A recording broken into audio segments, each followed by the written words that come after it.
हाँ जी, नमस्कार, good evening. सभी का स्वागत है आज के सेशन में। कैसे हैं? सबसे पहले तो ये बताइए आप लोग मुझे।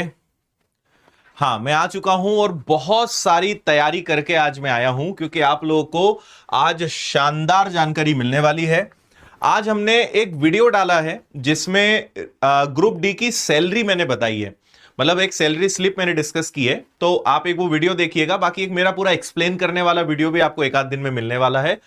तो जो लोग सोचते हैं ना कि ग्रुप डी की सैलरी 15-20 हजार होती होगी, 25 हजार होती होगी, आपकी जानकारी के लिए बता दूं मैं कि ग्रुप डी की जो सैलरी है वो ग्रॉस सैलरी लगभग 40,000 के आसपास होती है, मिनिमम ग्रॉस सैलरी। फिर इसमें से कुछ पेंशन के 2-3 हजार और कुछ चीजें कटती है, मतलब 35-36 हजार इन हैंड आपके आता है। और एक सैलरी स्लिप का वीडियो आज हम डाल चुके हैं और एक मेरा पूरा एक्सप्लेनेशन वाला और आ रहा है। तो आप पहले तो इससे समझ जाओ कि इसकी शुरुआत जो होती है वो लगभग 40,000 रुपए महीने से होती है ग्रुप डी की, है ना। अब इसमें यार बहुत सारी चीजें हैं। सबसे पहला तो यह है कि सर पोस्ट कौन सी चुने, फिर दूसरा है कि इसमें जोन का भी ध्यान रखना है, फिर इसमें मेडिकल स्टैंडर्ड्स का ध्यान रखना है कि किस मेडिकल स्टैंडर्ड्स को मैं फुलफिल करता हूं, फिर भाई गर्ल्स के लिए कौन सी बेस्ट रहेगी, फिर कट ऑफ क्या जाता है। मतलब बहुत सारी ऐसी चीजें हैं जिनके आधार पे आपको तय करना है कि मेरे लिए बेस्ट क्या है, कौन सी पोस्ट मुझे मिल सकती है। तो आपको अगर पता हो तो कल मैंने एक वीडियो बनाया था जिसमें पूरा स्टेप बाय स्टेप फॉर्म भरना सिखाया था और आपको यह बताया था कि किन गलतियों से आपको बचना है, तो आपने उस पर ध्यान दिया होगा। आज मैं आपको दो चीजों के बारे में, मैं हर चीज के बारे में आपको बताऊंगा। आज हम बात करने वाले हैं कौन सी पोस्ट सबसे बेस्ट है और काम क्या होता है, क्योंकि कई सारे बच्चों को भी नहीं पता। ग्रुप डी की बहुत बड़ी लिस्ट है ना, ग्रुप डी की ये पूरी लिस्ट है, लेकिन हमारे लिए सही कौन सी है ये तय करना बड़ा डिफिकल्ट है। फिर किसमें क्या काम करना होता है ये हमें पता चले, तो आज वो सारी चीजें आपको मैं बताने वाला हूं।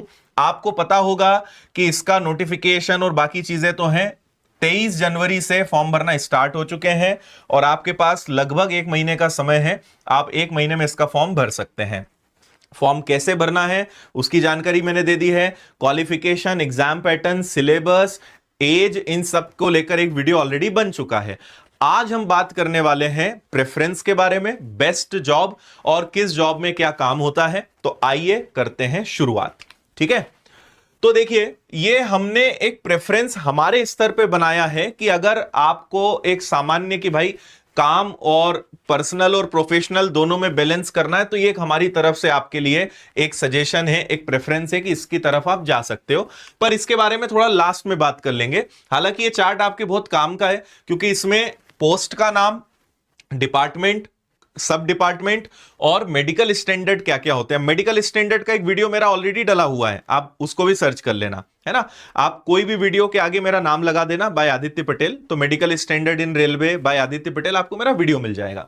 तो आप इन सबको समझ लेना किसमें क्या क्या स्टैंडर्ड्स होते हैं, क्या चीजें आपको फुलफिल करनी होती है। तो सबसे पहले हम बात करते हैं एक एक से किस पोस्ट का क्या काम है। तो सहायक सिग्नल और टेलीकॉम, जिसको इंग्लिश में कहेंगे assistant SNT, signal and telecom. तो ये किस सब डिपार्टमेंट में आता है? प्रोडक्शन यूनिट, सिग्नल और वर्कशॉप। और हमने बहुत सिंपल भाषा में सब चीजें करी हैं, तो मैं आपको जल्दी से बताऊंगा, बाकी अब वीडियो को बाद में रोक के आराम से समझ सकते हो। नाम से क्लियर है, सिग्नल एंड टेलीकॉम मतलब एक कम्युनिकेशन वाला पार्ट हो गया। तो सिग्नल प्रदान करना, इंटरलॉकिंग सिस्टम के साथ काम करना, आपातकालीन स्थिति में सिग्नल सुधार का काम करना। तो सिग्नल जो ट्रांसमिट होते हैं, कम्युनिकेशन वाला जो पार्ट है, टेलीकॉम वाला पार्ट है, वो इस पोस्ट के अंतर्गत आता है, ठीक है। और मैं आपको बता दूं कि ये जो पोस्ट है लड़के लड़कियों के लिए दोनों के लिए अच्छा है। आप ये भी ध्यान से सुनते जाना कि कौन सी पोस्ट लड़कों के लिए अच्छी है, कौन सी पोस्ट लड़कियों के लिए अच्छी है, ये भी मैं बताऊंगा। तो अगर इस पोस्ट के बारे में मैं बात करूं तो बी मतलब बॉयज और जी मतलब गर्ल्स, या आप इसको मेल और फीमेल कैसे भी समझ लें, सभी के लिए ये वाली पोस्ट बहुत अच्छी है। इसके बाद आता है असिस्टेंट वर्कशॉप मैकेनिकल, सहायक कार्यशाला जो मैकेनिकल है। तो कोच और वैगन के रखरखाव की जिम्मेदारी, ट्रेन संचालन की सुरक्षा सुनिश्चित करने के लिए नियमित परीक्षण, कोच और वैगन के क्षतिग्रस्त हिस्सों की मरम्मत का कार्य। तो जो कोच और वैगन है उनसे रिलेटेड हर प्रकार का जो मेंटेनेंस है वो इसका काम होता है। और ये भी मैं कहूंगा कि लड़कों के लिए भी ठीक है, लड़कियों के लिए भी ये ठीक है। कुछ ऐसी पोस्ट है जो लड़कियों के लिए शायद उतनी बेहतर नहीं रहेगी, वो भी मैं आपको बताऊंगा। तो ये भी आप थोड़ा सा देखते जाइएगा कि आपके लिए कौन सी पोस्ट ज्यादा बेटर रहेगी, है ना। तो आपको नाम से ही क्लियर हो रहा है यहां पर कि आपके लिए कौन सी पोस्ट यहां पे है और क्या इसमें काम रहेगा। क्लियर है भाई यहां तक? ठीक है, चलिए इसके बाद बात करते हैं असिस्टेंट ब्रिज। अब ये देखो भाई, इसमें हमारा सजेशन रहेगा कि अगर इसके लिए केवल लड़के या आदमी पुरुष अप्लाई करे तो ज्यादा बेहतर है। नाम से क्लियर है असिस्टेंट ब्रिज, तो पुल निर्माण की सामग्री का व्यवस्था, सहायक पुल इंजीनियर क्षेत्रीय निरीक्षण भी कर सकते हैं, पुल का डिजाइन मरम्मत कार्य में मदद करना। तो ये थोड़ा सा आप कह सकते हैं कि भारी भरकम वाला काम है, जिसमें चीजों को आपको उठाना है, एक जगह से दूसरी जगह रखना है, थोड़ा सा फिजिकल वर्क इसमें रहेगा। तो इसीलिए लड़कियों के हिसाब से हम इसको सजेस्ट नहीं करेंगे कि लड़कियों को इस तरफ जाना चाहिए। बाकी आप किसी भी पोस्ट के लिए अप्लाई कर सकते हो, किसी को भी आप प्रेफरेंस में डाल सकते हो, और आपको अगर इस तरफ इंटरेस्ट है तो इसको आप अपनी प्राथमिकता में ऊपर रख सकते हो, है ना। लेकिन लड़कों के हिसाब से यह ज्यादा बेटर है। और ब्रिज से रिलेटेड जो भी निर्माण के काम में मदद करना हो, मेंटेनेंस के काम में मदद करना हो, दोनों में इसका योगदान रहने वाला है। अगला असिस्टेंट कैरियज एंड वेगन। तो कैरेज और वेगन से संबंधित जो मेंटेनेंस के काम है, ट्रेन की सुरक्षा के लिए जो ब्रेक पावर सर्टिफिकेट इन्हें जारी करना है, समय समय पे चेक करना है, सर्टिफिकेट देना है कि हाँ एवरीथिंग इज वर्किंग फाइन, और अंडर कैरेज और वेगन में खराबियों की समस्याओं का निदान करना है। सो अगेन ये वाला जो जॉब है लड़के लड़कियों दोनों के लिए अच्छा है ना। स्टेशन वर्क है, कहीं जाना नहीं है, एक ही जगह पे बस वेगन्स या कैरेज आएंगे और वहीं पे आपको इन चीजों को सुधारना है, तो ये उस हिसाब से बेटर है ना। Assistant loco shed diesel. तो भाई डीजल इंजन के रखरखाव के काम को संभालना और डीजल लोको मोटिक्स की मरम्मत का काम करना, तो ये हम फिर से कहेंगे थोड़ा भारी भरकम काम है। लड़कों के लिए इसमें ग्रीन सिग्नल है, लड़कियों के लिए थोड़ा सा फिर फिजिकल जॉब इसमें ज्यादा है। तो लड़कियां अगर इसको प्रेफरेंस में ना रखें तो ज्यादा बेहतर है, ठीक है। क्योंकि जो डीजल इंजन है उसकी रिपेयर, उसका मेंटेनेंस, उसमें किसी प्रकार की दिक्कत, उन सब को मैनेज करने का काम असिस्टेंट लोको शेड के अंतर्गत आता है। असिस्टेंट लोको शेड अब जो इसका इलेक्ट्रिकल पार्ट है ना, तो डीजल शेड और इलेक्ट्रिकल, तो विद्युत इंजन के सर्किट का निरीक्षण करना, लोकोमोटिव में विद्युत रखरखाव का कार्य करना। अल्टीमेटली हम आसान भाषा में कहें तो वही मेंटेनेंस, रिपेयर, वो सारी चीजें हो जाती हैं। और यहां पर भी अगर मैं आपको सजेस्ट करूं तो ये भी लड़कों के लिए ज्यादा बेहतर रहेगा, ठीक है। हाँ ये मस्त है, मैं कर लूंगा, हाँ भाई ये बढ़िया है, देख लेना आप, है ना। क्लियर भाई, ठीक है। तो जो आपका इलेक्ट्रिकल जो इंजन है और बाकी सारी चीजें हैं उसका, ये डीजल वाला डिपार्टमेंट हो गया, ये इलेक्ट्रिकल वाला हो गया। आपने देखा होगा कि इलेक्ट्रिकल इंजन्स भी होते हैं और डीजल इंजन्स भी होते हैं, है ना। तो वो दोनों का अलग अलग पार्ट हो जाएगा। तो इलेक्ट्रिकल, अगर आपका आईटीआई या कोई टेक्निकल बैकग्राउंड है, इलेक्ट्रिकल है, उसमें आपका इंटरेस्ट है, आपका बैकग्राउंड है, तो आपको इस तरफ जाना चाहिए, आपके लिए अच्छा है। लेकिन अगेन लड़कों के लिए बेहतरीन रहेगा, लड़कियों को इसको प्रेफरेंस में नहीं डालेंगे तो ठीक रहेगा, है ना। असिस्टेंट ऑपरेशंस इलेक्ट्रिकल, आपको फोटो से ही समझ में आ रहा होगा कि कहां पर जाकर काम करना है ना। तो विद्युत की आपूर्ति को पूरा करना, विद्युत पैनलों और तारों की स्थिति की जांच करना, स्टेशन पर बिजली आपूर्ति बनाए रखना, तो इनका काम जो है पूरा इलेक्ट्रिक से रिलेटेड है। जैसा नाम यहां पे है असिस्टेंट ऑपरेशंस इलेक्ट्रिक, तो जो ट्रेन चलती है पूरा इलेक्ट्रिक सप्लाई होती है, तो इलेक्ट्रिक सप्लाई हो, इसके रिपेयर मेंटेनेंस में कहीं दिक्कत है, कुछ है, तो इन चीजों को देखने का काम इनका रहेगा भाई, है ना। एंड अगेन लड़कों के लिए यह ज्यादा बेहतर रहेगा, लड़कियों के लिए थोड़ा कम बेहतर रहेगा। बाकी अगर एक्सपीरियंस है इस फील्ड का तो आप इस तरफ भी जा सकते हो, है ना। अगला है असिस्टेंट परमानेंट वे, जो होता है ट्रैक की देखभाल और मरम्मत का काम, गिट्टी ट्रैक वियर का रखरखाव, औजारों उपकरणों का संचालन। तो ट्रैक को मेंटेन करना, ट्रैक पर वर्किंग करना, ट्रैक से रिलेटेड जो काम होते हैं वो इसके अंतर्गत आएगा। ये वैसे लड़के लड़कियों दोनों के लिए ठीक हो सकता है, कोई दिक्कत नहीं है। जो ट्रैक मेंटेनेंस वाला पार्ट है वो इसमें ज्यादा रहेगा, तो ट्रैक की देखभाल मरम्मत का काम इससे आप समझ सकते हैं, है ना। और फोटोग्राफ हमने रेफरेंस के लिए इसीलिए लगा दी है। असिस्टेंट टीएल एंड एसी, तो जो basically TL as per my knowledge tubelight और एसी जो वर्कशॉप है उसका रहेगा। तो वर्कशॉप में अब ये जो है वर्कशॉप वाला काम है, आपके पास चीजें चल के आएंगी और वहीं पे आपका पूरा शेड में ही काम होना है, वर्कशॉप में काम होना है। तो वर्कशॉप में विद्युत उपकरणों की जांच और मरम्मत करना, उपकरणों का उचित स्टोरेज रख रखाव का काम करना, है ना। तो ये इसके अंतर्गत आ जाएगा। अब वर्कशॉप है, अभी इसमें एक और चीज है, असिस्टेंट TLNAC, यानी वही है।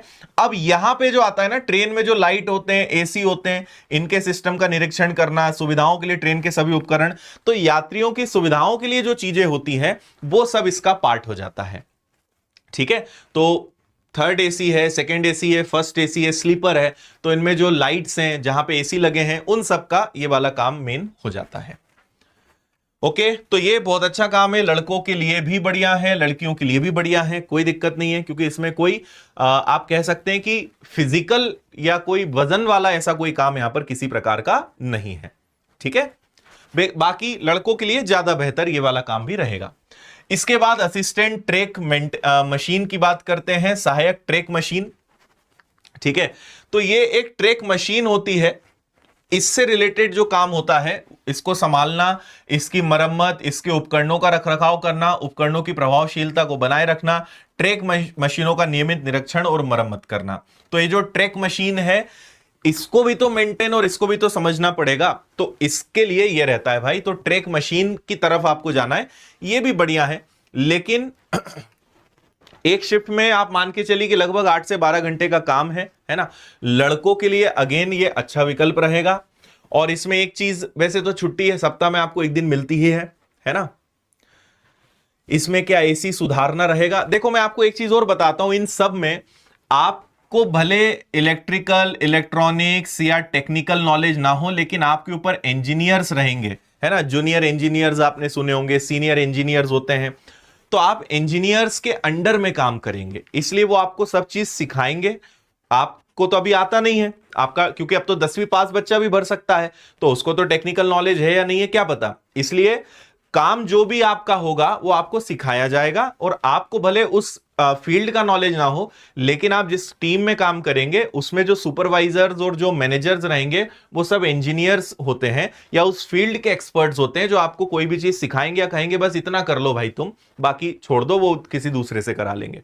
तो इसलिए टेक्निकल नॉलेज वाले लोग आपको सारी चीज सिखाएंगे और उनके अंडर में आपको काम करना है, और आपके हर काम को क्रॉस चेक फिर वो करेंगे। लेकिन जब आप करते रहते हैं तो सीख ही जाते हो, लेकिन टेक्निकल एक्सपर्ट्स के अंडर में ही सारी चीजें होती हैं, आपके भरोसे छोड़ नहीं सकते, क्योंकि 10वीं पास है और टेक्निकल नॉलेज सबको हो। भाई ITI है तो फिर भी हल्का फुल्का नॉलेज है, जो केवल प्योर 10th पास है उसको तो पता नहीं नॉलेज है या नहीं है। इसलिए टेक्निकल लोग आपके ऊपर जो है काम करेंगे, उनके अंडर में आपको काम करना है।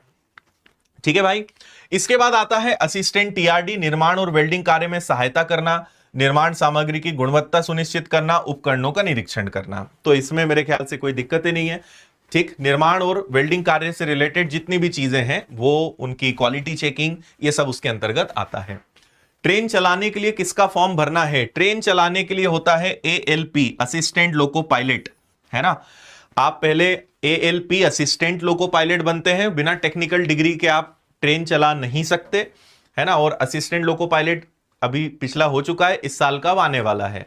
और ALP के बाद फिर आप LP बनते हैं, यानी लोको पायलट बनते हैं, फिर पूरी ट्रेन आपके हवाले की जाती है, लेकिन शुरू में आपको असिस्टेंट के तरह चलाने को मिलता है। इसलिए आपने देखा होगा कि एक जो सबसे आगे इंजन रहता है उसमें 2 आम भाषा में कहें तो ड्राइवर होते हैं, लेकिन रेलवे की दुनिया में उन्हें लोको पायलट बोलते हैं, है ना। पायलट होते हैं, प्लेन का पायलट होता है, ट्रेन में लोको पायलट होता है, तो इसलिए 2 होते हैं। दोनों लोको पायलट हो सकते हैं, एक लोको पायलट एक ALP हो सकता है, डिपेंड करता है। इसके बाद पॉइंट्स में, ये लड़कियों के हिसाब से भी बेहतरीन जॉब है, लड़कों के लिए तो ठीक ही है, लड़के को तो बेचारे को जो मिल जाए, लेकिन लड़कियों के लिए जबरदस्त जॉब है पॉइंट्समैन वाला, है ना। और झंडी दिखाना है आपको, यार्ड में ट्रेनों की सुचारू आवाजाही सुनिश्चित करना, पॉइंट्स और सिग्नल संचालन में सहायता करना, है ना।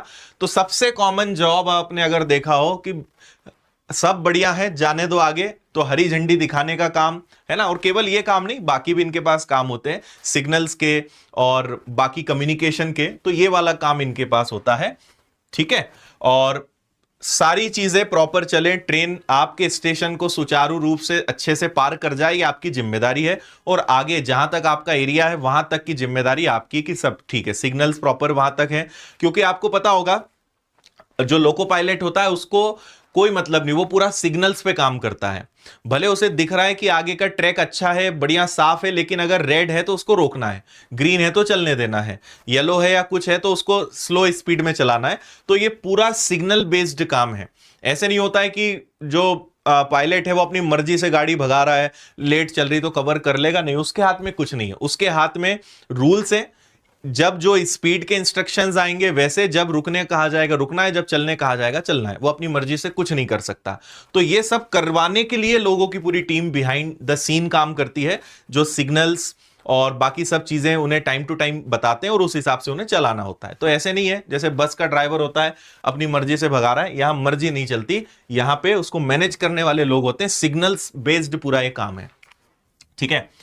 तो ट्रैक मेंटेनर है, ट्रैक की देखभाल करना, मरम्मत का काम, पटरी की सही स्थिति बनाए रखना, ट्रेन पर टूट फूट, ट्रैक पर टूट फूट की समस्याओं की पहचान करना। तो बॉयज एंड गर्ल्स दोनों के लिए है, बॉयज के लिए ज्यादा बेटर रहेगा, है ना। अब मैं आपको बताता हूं टॉप 5 पोस्ट।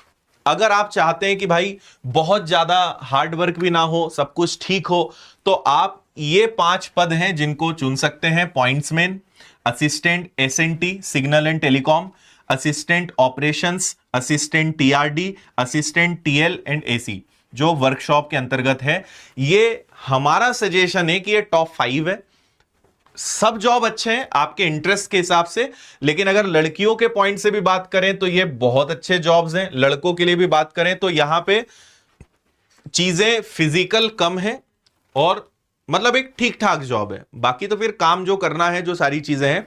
और अगर आप चाहते हो कि आपको आपकी मर्जी की जॉब मिले तो इतनी मेहनत करिए एग्जाम में, इतनी मेहनत करिए पढ़ाई में कि आपके मार्क्स इतने अच्छे हों कि जिसको आप नंबर 1 पे रखें, जिस प्रेफरेंस को आप दें वो आपको मिले, उसके लिए मेहनत करनी पड़ेगी। एक होता है भगवान भरोसे, फॉर्म भर दिया, प्रेफरेंस भर दिए और मेहनत नहीं करी, और फिर जो मिला फिर उसमें बोल दें शायद ईश्वर की यही मर्जी थी। दूसरे वो विद्यार्थी होते हैं कि प्रेफरेंस भरा, अपनी मेहनत के दम पे इतने अच्छे मार्क्स लाते हैं कि जो चाहिए वो लेकर जाते हैं। तो भगवान भी उन्हीं की मदद करता है जो मेहनत करता है। मेहनत नहीं कर रहे हो और भगवान को भी खूब याद कर रहे हो तो भगवान भी आपकी मदद नहीं कर पाएंगे, क्योंकि भगवान मदद करता है कर्म करने वाले की, मेहनत करने वाले की। मेहनत नहीं करोगे आपकी जिंदगी में कोई मदद नहीं कर सकता। इसलिए अपनी मर्जी की जिंदगी चाहिए, अपनी मर्जी की जॉब चाहिए। इतनी मेहनत करिए सब्जेक्ट्स में कि जो प्रेफरेंस रखो, जो फर्स्ट पे रखो वो आपको मिल जाए, है ना। ये ध्यान रखिए, नहीं तो पूजा पाठ अगरबत्ती लगाने से मिल जाए तो फिर भाई मेहनत करने वाले तो फिर कोई मतलब ही नहीं है ना। इसलिए वो अपनी जगह है लेकिन मेहनत अपनी जगह है, ये बात भी आपको ध्यान रखनी है। Okay, done. तो इनके बारे में बहुत डिटेल में बात की जा सकती है, लेकिन आपको एक आइडिया हो गया होगा। हमने फोटोग्राफ और एक प्रॉपर हिंदी में सबका डिस्क्रिप्शन लिखा है ताकि आप बाद में भी वीडियो को देख सकते हैं, अपने हिसाब से तय कर सकते हैं लड़कों के लिए क्या, लड़कियों के लिए क्या। और इस वीडियो की शुरुआत में हमने एक आपको पूरा चार्ट भी दिया है।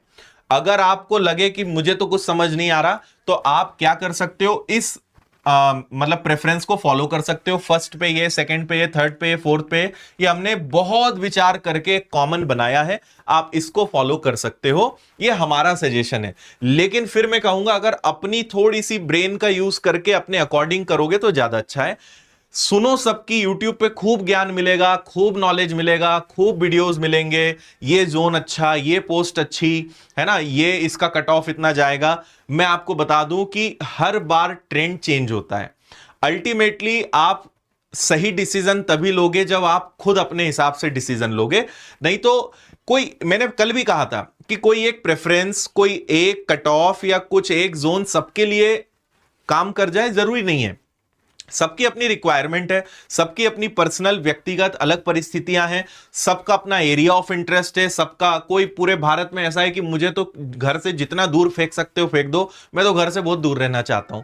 कोई एक ऐसा है कि मैं घर के पास ही रहना चाहता हूं, कोई ऐसा है मैं अपने बाजू के स्टेट तक जा सकता हूं।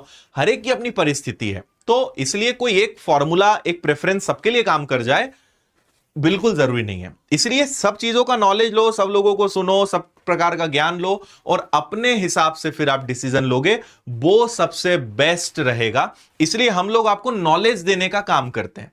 नॉलेज लीजिए, डिसीजन अपने दम पर लीजिए, तभी आप मैच्योर कहलाएंगे, तभी लगेगा कि हां आप बड़े हो चुके हैं। नहीं तो उंगली पकड़कर चलोगे तो कुछ नहीं हो सकता। इसलिए यूट्यूब से नॉलेज लो, बट डिसीजन हमेशा खुद का होना चाहिए।